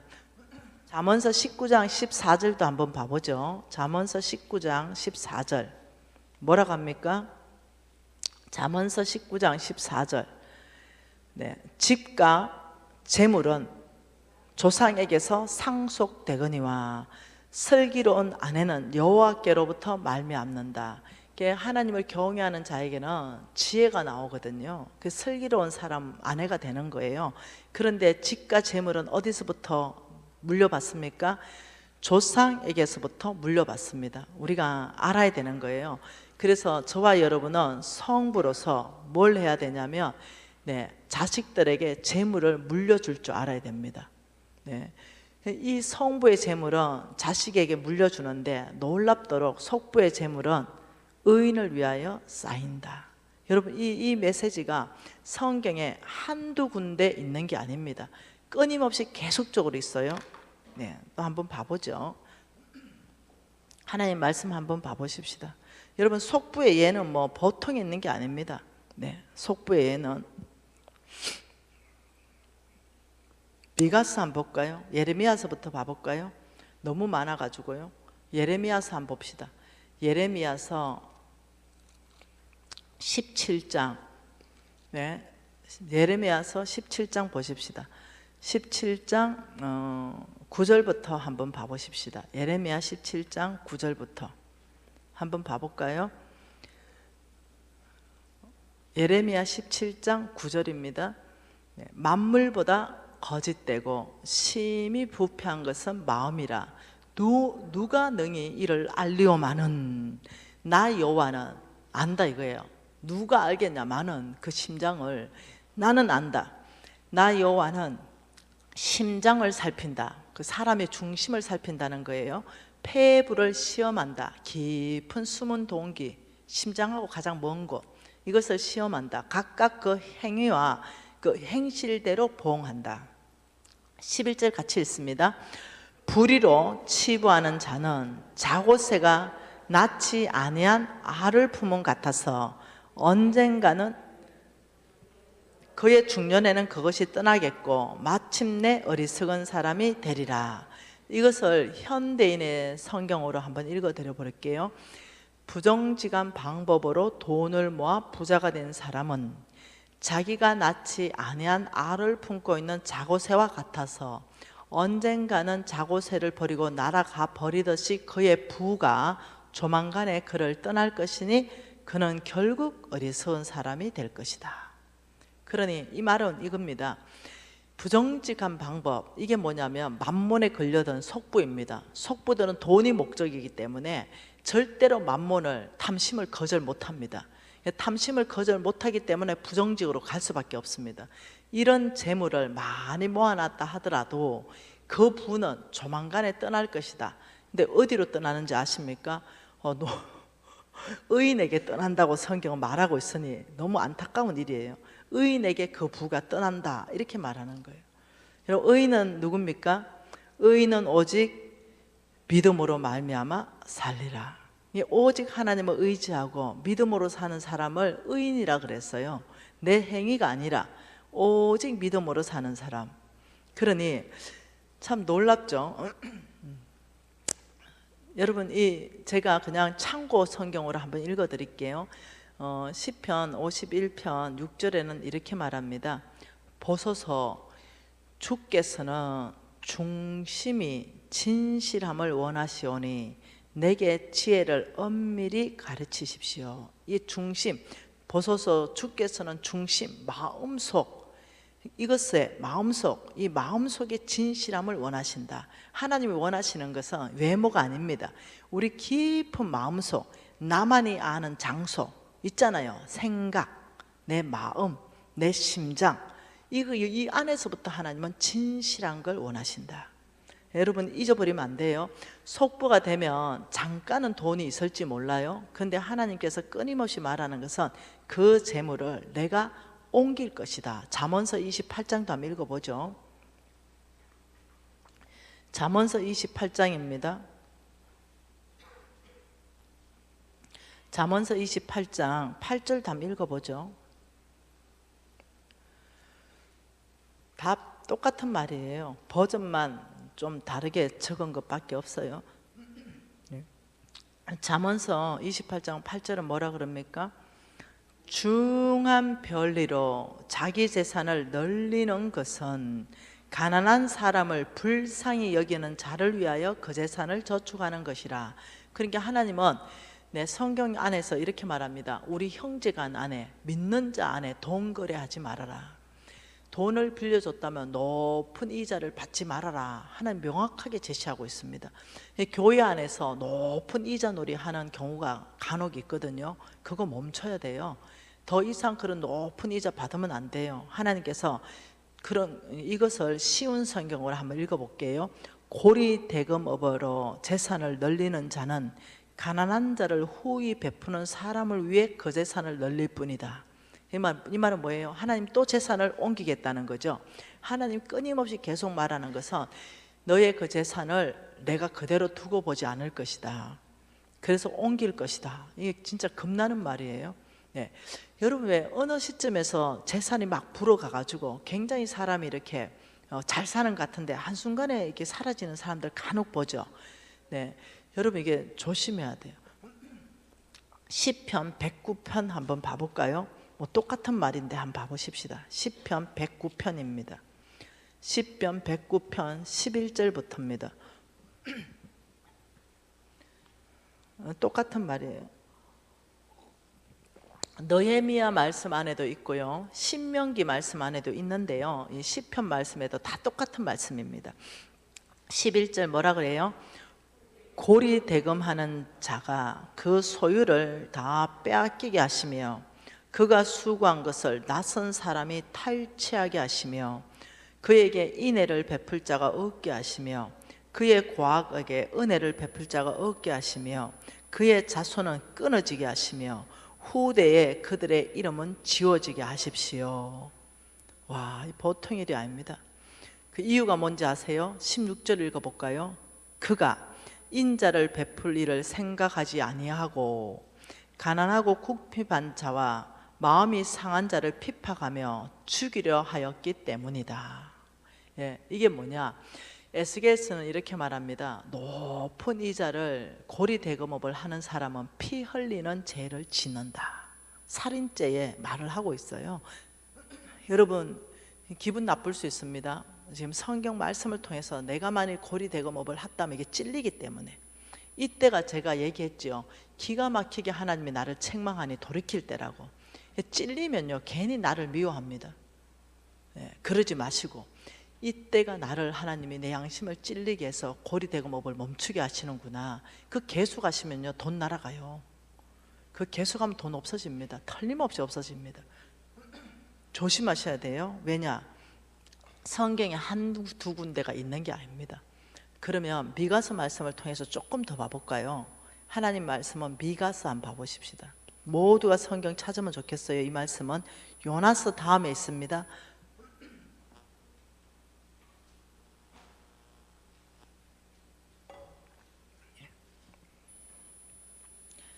미가서 한번 봐보십시다. 미가서 6장입니다. 자, 성경에는 이렇게 말합니다. 속부의 재산으로 그 자녀가 배부르지 않게 하겠다. 와, 겁나게 말해버립니다. 네. 미가서 6장 10절 말씀 11절 12절까지 석절 같이 읽을게요. 악인의 집에 아직도 불의한 재물이 있느냐? 축소시킨 가증한 에바가 있느냐? 내가 만일 부정한 저울을 썼거나 주머니에 거짓 저울추를 두었으면 깨끗하겠느냐? 그 부자들은 누구요? 악인을 말해요. 그 부자들은 강포가 가득하고 그 주민들은 거짓을 말하니 그 혀가 입에서 거짓되도다. 악인을 성경에서 재물에 관련되어서 악인이라고 표현할 때는요 몽땅 속부를 말합니다. 속부의 정의가 뭐라고요? 외워버리세요. 하나님께 대하여 인색하고 자기에게는 부요한 자. 지금 이 칠판에 제가 계속 적는 거는요 여러분 머릿속에 쑥 넣어주기 위해서예요. 속부의 정의가 뭐라고요? 자기에게 부요하고 하나님께 인색한 사람, 이게 속부예요. 그러니까 악인들은, 그 부자들은 성경 전체에서 악인이라 표현할 때 몽땅 속부입니다. 돈하고 관련되었을 때 이 속부들은 뭐 한다고요? 불의한 재물, 가정한 에바, 부정한 저울, 거짓 저울추. 와, 지금 이것을 레위기 말씀에서 또 하고 있는데요. 이 사람들은 돈이 목적이다. 주인이 바뀌어 있기 때문에. 그래서 속부의 두 번째 특징이 뭐냐면요, 부정직입니다. 부정직. 왜요? 속부의 주인이 누구냐면 만몬이기 때문입니다. 예. 만몬은 우리를 어떻게 끌어간다 그랬어요? 부정직하게 끌어간다 그랬죠. 이 속부의 주인입니다. 이 만몬이. 그래서 속부가 딱 됐는데요, 나는 여전히 교회 다녀요. 네, 여러분 교회 안 나오는 얘기를 하는 게 아니에요. 여전히 교회 다니고 하는데도 속부인 거예요. 여러분 제 생각에는 목사님들도 이 안에서 자유할 수 없을 것 같은데요. 목사님이면서 속부 있을 것 같아요. 여러분 장로이면서도 속부 있을 것 같거든요. 이 안에서 있다는 게 아니고 기독교 안에서 말하는 거예요. 여러분 권사이면서도 속부 있을 것 같아요. 예, 누구도 자유할 수 없습니다. 저 역시도 정신 못 차리면 속부로 갈 수도 있겠죠. 날마다 깨어 있는 거죠. 그러니 정말 하나님께 인색한 목사님 있을 수 있다 생각해요. 하나님께 무지하게 인색하고 자기 주머니에 다 닦아 넣는 그런 목사님 저는 있을 거라 생각해요. 네, 그런 장로, 그런 권사 저는 있을 거라 생각해요. 그러니 정신 차리라는 거예요 지금. 네, 내가 목사다. 자 봅시다. 믿음으로 산다. 자, 믿음으로 사는 삶. 이 삶은요 절대로 자동적이지 않습니다. 자동적이지 않습니다. 우리 배웠죠? 히브리서 말씀을 통해서 우리 예수님이 순종하는 것을 고난을 통해서 배웠다 그랬죠? 믿음으로 사는 것은 자동적으로 되는 게 아니에요. 순종하는 것은 믿음이에요. 그러니 하나님께 순종하기 위해서 우리 예수님은 고난이 왔을 때 하나님의 뜻 가운데 항복했다는 거예요. 이 고난을 통해서 엇나간 것이 아니라 하나님 뜻 앞에서 항복하고 하나님 뜻 앞에서 순복하고 하나님 뜻에 아버지 제가 아멘입니다 이랬다는 거예요. 내 마음은 어때요? 육체에 왔기 때문에 피하고 싶어요. 그러나 이 고난을 피하지 않기로 결정한 게 하나님의 뜻이기 때문에 이거 배우는 거예요. 그렇듯이 믿음의 삶은 절대로 자동적이지 않다는 말은 뭐냐? 첫째, 내가 영적 권위가 크다. 영적 권위. 여러분 영적 권위가 큰 분들 누구십니까? 목사, 장로, 권사, 뭐 선교사님들, 뭐 박사들, 신학 박사들 다 영적 권위가 크잖아요. 이런 분이라고 해서 이 영적 권위가 크다고 해서 자동적으로 이 사람이 믿음의 사람이 아닙니다. 여러분 믿음 없는 목사님들 저 많이 만나봤어요. 네, 믿음 없는 장로, 권사 저 미안하지만 많이 만나봤습니다. 내가 목사고 내가 신학 박사다, 이것이 이 영적 권위가 나의 믿음을 절대 보장해 주지 않는다. 네, 두 번째입니다. 네, 신앙의 연수가 많다. 신앙의 연수. 네, 10년, 20년, 30년, 50년 나 고신이야. 5대야, 6대야, 7대야. 이거 신앙의 연수가 많다고 나의 믿음이 자동적으로 보장되지 않는다. 5대 6대라도 믿음 없는 사람 많이 봤어요. 세 번째는요, 말씀을 많이 안다. 말씀을 많이 안다. 여러분 말씀 많이 안아서 자동적으로 믿음의 사람이라면 하나님 바리새인들을 그렇게 혼냈겠어요? 우리 예수님이 막 해치라는 무덤에 독사의 자식들을 막 이러면서 막 화를 불같이 냈던 다 그런 사람들 다 율법학자입니다. 다 말씀 엄청나게 많이 알았던 사람들이에요. 여러분 우리 정신 차리십시다. 저부터요. 정말 믿음으로 사는 것은 이런 영적 권위. 이 좀 잘못하면 여기 빠진다니까요. 나 장로기 때문에 다른 사람 우리 성도들보다는 내가 믿음이 있지. 네. 아니라니까요. 나 목사기 때문에 그래도 우리 성도들보다 내가 믿음이 있어. 아니라니까요. 그래서 진짜 모두가 회개해야 돼요. 목사님도 말씀 앞에 회개하고 장로와 근사도 말씀 앞에 회개하면서 오늘 그냥 사는 거예요. 오늘 하루 그냥 믿음으로 사는 걸 결정하는 거예요. 내일까지 생각하면 머리 아파요. 네. 오늘 하나님이 한날의 괴로움은 그날의 조카다. 오늘 그냥 믿음으로 사는 거. 저는 뭐 10년 20년 믿음으로 살아면 힘들 것 같아. 믿음으로 사는 게 뭐 엄청 쉽다고 우리 홍 목사님 얘기하는데 살아보면 그렇게 어려운 것도 아니더라고요. 그렇지만 계속 사는 건 또 쉬운 것도 아니에요.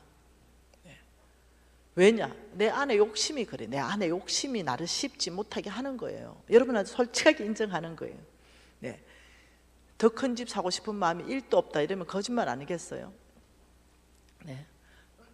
4천만 명 아이들을 먹이면서 네, 명품 옷 입고 싶지 않는 마음 1도 없다 이러면 그 거짓말 아니겠어요?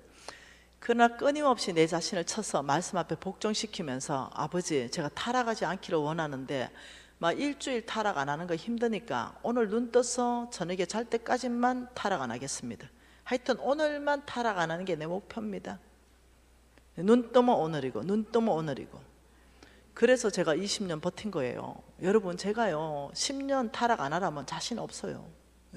근데 하루 타락 안 하는 게 목표로 딱 잡으니까 버텨지더라고요. 아이고 하루도 세상 사람도 작심삼일인데. 그래서 저는 눈 뜰 때 제일 먼저 작심합니다. 매일 눈 딱 뜨면 아버지 오늘 또 믿음으로 승리하겠습니다. 오늘 하루입니다. 오늘 하루 선택하는데 제가 하나님의 것 선택합니다. 그 선택으로 내일 어찌 될까 신경 안 써요. 네. 이거 선택 오늘 하나님에게 선택하는데 내일 어찌 될까 신경 쓰면 오늘 선택 못 해요. 네. 와 이거 내 지금 선택이 나한테 사업에 이거 손해 가는 선택 아닐까? 뭐 이런 거 신경 쓰면 선택 못 해요. 딱 하루 아버지 오늘 지금 이 선택이 주의 뜻 한가운데 있는 거 맞습니까? 이게 하나님의 것 맞아요? 그럼 나 이거 선택해요. 내일은 생각 안 해. 네. 망하면 망하고 흥하면 흥하고 그것까지 생각하면 믿음으로 뭐 세상 생각이 들어와. 세상 지혜가 들어옵니다. 그래서 그것까지 생각 안 해요. 그래서 그냥 오늘 하루 이것이 하나님의 뜻이 확실하다. 이게 죄가 아니다. 그럼 그거 선택해버리는 거죠. 계산 안 합니다. 네. 그래야 사라지더라고요. 네. 그래야 올바른 선택을 할 수 있게 되더라고요. 그래서 저의 목표는 하루입니다. 하루 믿음으로 사는 것, 여기에 저는 목숨 걸겠다고 하나님한테 말했습니다. 그래서 얼마나 저 삶 가운데 유혹이 많은지 압니까? 여러분 제 삶 가운데도요 유혹이 없는 게 아니에요. 날마다 저 같은 사람 쓰러뜨리면 사단의 왕국에 얼마나 잔치가 벌어지겠어요. 김미진 돈으로 타락시키자, 김미진 성적으로 타락시키자. 이게 사탄의 공격 아니겠어요? 항상 두 가지입니다. 바알신 아니면 아세라입니다. 목사님들 이 두 가지에 무너지는 거 아닙니까? 항상 이 두 가지예요. 그런데 제가 결단을 한 거예요. 뭘 결단했냐면 하나님 저는 오늘 하루 이 두 가지에 타락하지 않습니다. 제가 오늘 하루 이 두 가지에 하나님 앞에 목숨을 겁니다. 이렇게 제가 선택했던 거예요. 한 번은요 어느 선교지에 갔습니다. 어느 선교지에 갔는데 제가 가장 강한 부분이 성적인 부분입니다. 이게 강해요. 네, 여기에 실수 잘 안 해요. 무슨 말이에요? 이제까지 안 했어요. 네, 그러니 제가 이 강한 부분인데도 공격해 들어오는 거죠. 제가 뭐 이렇게 뭐라 그러죠 이거? 네, 같이 뭐 하는 거 통역 강의, 통역 강의를 제가요 20년을 했어요. 한두 번 한 게 아니에요. 그날 또 통역 강의였어요. 목회자들, 특히 목회자 선교사님들 다 모아놓고 사람들이 이만큼 모였어요. 그리고는 제가 통역 강의 하는데 우리 팀이 50명 같이 갔어요. 우리 홍승근 목사님이 강의를 먼저 하시고는 나한테 이렇게 말했어요. 와, 충격이다. 오늘 통역하는 사람은 내 인생에서 통역하면서 참 몇 안 되게 통역을 잘하는 사람이다. 힘이 하나도 안 든다. 그리고 파워가 2배로 상승한다. 통역 잘하면요 완전히 어떠냐면 이 파워가 상승하거든요. 와, 통역 잘한다. 미진간사 강의할 때 쉬울 것이다. 아, 그래요? 알겠습니다. 뭐 이렇게 했죠.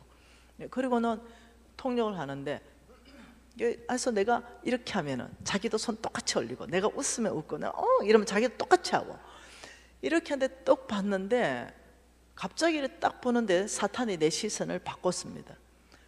왜 이 통역하는 이 선교사님이 이렇게 멋지게 보입니까? 우리 신랑이 키가 185예요. 그리고 모델 라인입니다. 몽땅 우리 신랑을 보면 사람들이 뭐라 하냐니까 와 30, 40대 처밖에 안 보인다. 진짜 멋진 형제예요. 네. 그런데 왜 이 남자가 거기서 멋지게 보이나요? 우리 신랑도 같이 안 갔는데. 그래서 사단이 그 순간 나에게 안목에 정력을 확 입혀준 거예요. 그래서 제가 이제 강의를 하면서 이를 쑥 빠져들어가는 거예요. 근데 제 마음이 100% 가버렸어요. 근데 이 선교사님이 강의 끝나고 나한테 비즈니스 상담을 하기로 돼 있었어요. 30분간. 얼마나 합법적이에요. 그래 머릿속은 복잡해진 거예요, 계속. 네, 강의는 뭐 잘하죠. 근데 여기서 통역하고 웃으면 둘이 같이 보고 웃고. 왜 이런 거예요, 마음이. 네. 내 인생에 처음 있었던 일입니다. 우리 신랑이 저에게는 첫 남자입니다. 그리고 지금까지 처음 있는 일이에요. 한 번도 이 영역에 제가 어려움을 겪었던 적이 단 한 번도 없어요. 근데 그날 이 남자가 내 마음을 100% 사로잡았어요. 나도 신랑 안 왔고 이 선교사도 마누라 안 왔어. 합법적으로 비즈니스 미팅을 해주면서 즐길 수 있잖아요. 제가 손을 잡을 성향은 아니에요, 내 성향 자체가. 그렇지만 그 30분 동안 내가 즐길 수 있다는 거죠, 내 안에서. 그래서 제가 귀신이 왔다는 걸 알았습니다. 알고 있죠. 알고 있는데도 마음이 가는 거예요. 모르는 게 아닙니다. 그래서 제가 딱 끝나자마자 선교사님 오늘 미팅 없었던 걸로 합시다. 선교사님이 너무 황당한 거죠. 그리고는 바로 가버렸어요, 숙소로. 그리고 우리 팀 50명 간 리더들 다 모았습니다. 그리고 제가 그 앞에 꿇 앉았어요. 홍성근 목사님 거기 있으시고, 오늘 밤에 귀신이 나한테 어떻게 안목에 정력을 입혔는지 제가 오픈했어요. 빛 가운데 어둠이 들어왔기 때문에, 어둠이 내 마음을 장하게 했기 때문에 내가 그걸 다 오픈했어요. 나에게 도움을 주라. 나는 지금 동료들의 간절한 중보 기도가 필요하다. 나는 이런 삶을 1도 원한 적도 없다. 그리고 나는 우리 신랑 배신할 생각이 0.1%도 없는 사람이다. 나는 우리 신랑 외에 내 마음에 한 남자도 들어온 적이 이제까지 없었다. 근데 이거는 귀신이다. 내가 원했던 게 아니라 내가 미워하는 거다. 이건 귀신이다. 그러니 이거 나한테 중보 기도해라. 이러면서 제가 다 오픈했어요. 그리고 오전에 우리 팀들 다 차 타고 어디를 가는 일이 있었어요. 그래서 제가 버스에 마이크 달라. 그리고 제가 마이크 잡고 섰습니다. 여러분, 저는 귀신이 저한테 이렇게 왔습니다. 다 오픈했어요. 우리 팀도 놀랬죠. 여러분, 저는 죄짓고 싶지 않습니다. 여러분 전체가 나를 위해 중보기도 하십시오 하고 전체를 오픈했어요. 빛 가운데 오픈. 어둠이 왔기 때문에 이 방에 어둠이 꽉 찼을 때 여러분 뭐 바가지 들고 퍼낼 겁니까? 전기 스위치 하나 딱 올려가 빛 가운데 환하게 해서 어둠을 몰아내는 거 아니겠어요? 제가 중보기도 영적 전쟁 강사잖아요. 그러니 저는 어둠이 들어오거나 귀신 들어오는 통로가 보이는 거예요. 그런데 여러분 아세요? 이거 처리하는 거요, 웬만한 사람 못 처리합니다. 이미 그 딱 걸려들면 게임 끝납니다. 글로 그냥 빨려 들어가요. 왜요? 어둠이기 때문에. 근데 저는 중보기도 영적 전쟁 강사로서 그 귀신이 보이는 거죠. 그래서 어떻게 처리하는 법을 저는 이미 아는 거예요. 빛 가운데 오픈 다 했습니다. 그리고 여러분, 저를 위해서 금식해 주시고 기도해 주십시오. 이렇게 딱 하고 이제 어둠과의 한판 전쟁이에요. 그리고 저녁에 이제 집회를 해야 되는 거예요. 그리고 이제 저녁에 이제 기대가 큰 거예요. 내가 이겼을 것이라는 기대가 큰 거죠. 빛 가운데 오픈했기 때문에. 그래서 올라와서 이 형제와 같이 딱 보고 웃었는데 깜짝 놀랐어요. 평범한 남자야. 완전 평범. 그래서 내가 뭐야, 내가 손은 안 잡았겠지만 어젯밤에 그 30분 동안 차 마시면서 핑계거리잖아요. 비즈니스 미팅 해주면서 차 마시면서 내가 즐겼다면 내가 하나님 앞에 얼굴을 어떻게 들었을까? 와, 완전 평범한 남자. 근데 이 선교사님 나한테 1도 마음 없어요. 내 혼자 난리 났었어요. 저는 어떻게 이길 수 있었는가? 사도 바울 선생이 디모데한테 말했어요. 정욕은 피해야 된다. 정욕은 무조건 피해야 이깁니다. 그래서 거기에서 뭔가 올 때 그 귀신이에요. 확 사로잡아 가려고요. 그때 그 자리를 피해야 돼요. 인터넷에 막 빨려 들어갈 때 그때 인터넷 꺼버려야 됩니다. 어떤 직원에게 마음이 막 빨려 들어갈 때 그 직원하고는 다시 만나면 안 돼요. 카톡도 안 해버려야 됩니다. 그래야 이것이 막아집니다. 여러분 저는 멋지게 승리했죠. 그래서 여러분한테 얘기하는 거예요. 이 어둠과 이 귀신들이 특히 영향력이 많으면 많을수록 그 사람 장악한다니까요. 그래서 목사님들한테 가장 유혹되는 거 이 두 가지입니다. 바알신, 돈신 아니면 성, 아세라입니다. 뭐 아니라고 말하면 그 사람 내가 할 말이 있습니다. 거짓말하지 마라 주님 앞에서 내가 할 말이 있다니까요. 영향력이 클수록 이 두 가지입니다. 그 저는 제 몸으로 직접 경험을 했어요. 그러면서 제가 멋지게 한판 승리를 했죠. 우리 홍성근 목사님 그러더라고요. 미신 간 사람 참 멋지다. 그래서 내가 저 그렇게 살려고, 왜냐면요 저 10년 동안 죽을 고생했거든요. 다시 그 고생하고 싶지 않거든요. 제 가운데 들어가 버리면요 상당히 어려움을 겪어버리거든요. 몇 년 동안 정신을 못 차려버리거든요. 그런 사람 주변에서 많이 보잖아요. 그렇기 때문에 이 믿음으로 산다는 것은 영적 권위가 있다고 자동적으로 내가 NCMN 대표이기 때문에 그런 귀신은 나한테 안 올 거야. 아니 천만에요. 도죠. 도옵니다. 네, 만몬이 도죠. 네, 성적인 게 도겠죠. 네, 여러분 정신 차려야 된다는 거죠. 신앙의 연수가 많다고 자동적으로 나는 믿음의 사람으로 나는 이기는 삶, 승리하는 삶 살 거다. 자동적이지 않습니다. 끊임없이 매 순간 믿음을 선택하는 겁니다. 끊임없이 매 순간 하나님의 것을 선택하는 거예요. 우리는 매 순간 우리는 창세기 3장입니다. 한 주인이 따먹어라. 한 주인은 따먹으면 정령 죽으리라. 이게 뭐예요? 자유의지입니다. 우리 하나님께서 가장 힘든 결정을 하셨어요. 사람에게 자유의지를 준다는 거, 하나님을 배신할 수 있다는 것까지가 그게 자유의지예요. 그런데 로마서 말씀에 뭐라 그럽니까? 로마서 6장 16절이죠. 내가 누구의 말에 순종함을 받으면 그 순종함을 받는 자의 종이 되는지를 알지 못하느냐.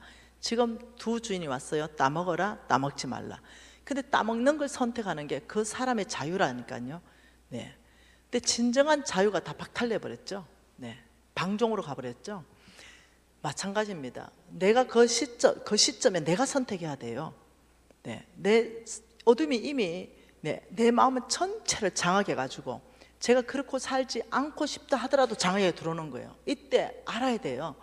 내가 이때 뭘 선택할 것인가. 하나님의 것, 밝은 것, 빛을 선택해야 되지. 그 어두운 걸 선택하는 순간 선악과 먹는 거예요. 그게 걸려들어 죽는다니까요. 우리는 매일 선악과 앞에 세워줍니다. 매일입니다. 매 순간입니다. 사업할 때 이 선악과 앞에 있습니다. 따먹지 말아야 되는 거, 부정직한 거, 정직한 거 따먹어야 되는 거. 이 날마다 매 순간 여러분 사업가들은요 하루에 결정 내리는 게 하루에 저 같은 경우는 10건도 넘어요. 매 순간 잠시 멈춤. 아버지 저는 오늘 또 생명 가시를 따먹기를 원합니다. 생명나무를 선택하기를 원합니다. 그러면서 매 순간 기도하는 거죠. 두 개 보고 다른 기준 없습니다. 오직 말씀만 나의 절대 기준. 오직 말씀만 나의 절대 기준 놓고 이게 말씀에 맞나 틀리나. 네, 이것만 기준 딱 놓고 딱 선택하면요. 거기서 게임이 이기는 게임입니다. 왜요? 하나님은 살아계시고 하나님은 전능하시기 때문에. 여러분 우리는 이기는 삶을 살기를 원해요. 그래서 지금 15분 우리가 쉬었다가 오면은 제가 무엇을 얘기해 주냐면 이 속부의 삶에 대해서 그 결과가 어떤지, 그럼 우리가 만몬과 속부의 삶의 결과를 보고 이기는 삶은 어떻게 하면 이길 수 있는지 그 전략 오늘 보도록 하겠습니다. 기도하십시다. 하나님 앞에 기도하고 싶은 것은요, 여러분 영적으로 예민한 사람 되게 해달라고 기도하십시오. 여러분이 계속적으로 하나님의 것을 선택하면요 영적으로 예민해집니다. 영적으로 맑아지죠. 그래서 아버지 영적으로 예민한 사람 되게 하셔서 하나님의 뜻 한가운데 있게 하십시오. 통성으로 기도하시겠습니다. 하나님 아버지 감사합니다. 영적으로 예민한 사람 되기를 원합니다. 하나님의 뜻 한가운데 있기를 원합니다. 아버지 하나님의 것이면 받아들이고 아버지 어둠의 것은 아버지 우리가 거절하는 삶, 날마다 창세기 3장 앞에서 아버지 승리하는 삶을 살기를 원합니다. 오 주여 우리 가운데 아버지 은혜를 베푸셔서 이 말씀이 이들의 심장 가운데 저장되게 하시고 말씀이 십자가로 이들을 이끌어 주십시오. 예 주님 우리 가운데 크신 은혜 말씀의 계시를 풀어주시고 이해함을 풀어주시고 말씀으로 이들을 아버지여 책망해 주시고 회개하고 돌이키게 하셔서 주의 사람 되게 하실 줄 믿습니다. 하나님 아버지 감사합니다. 말씀으로 우리를 책망해 주셔서 감사합니다. 아버지 말씀으로 우리를 돌이키게 하셔서 감사합니다. 아버지 그래서 하나님의 사람 되게 하실 줄 믿습니다. 예수님 이름으로 기도합니다.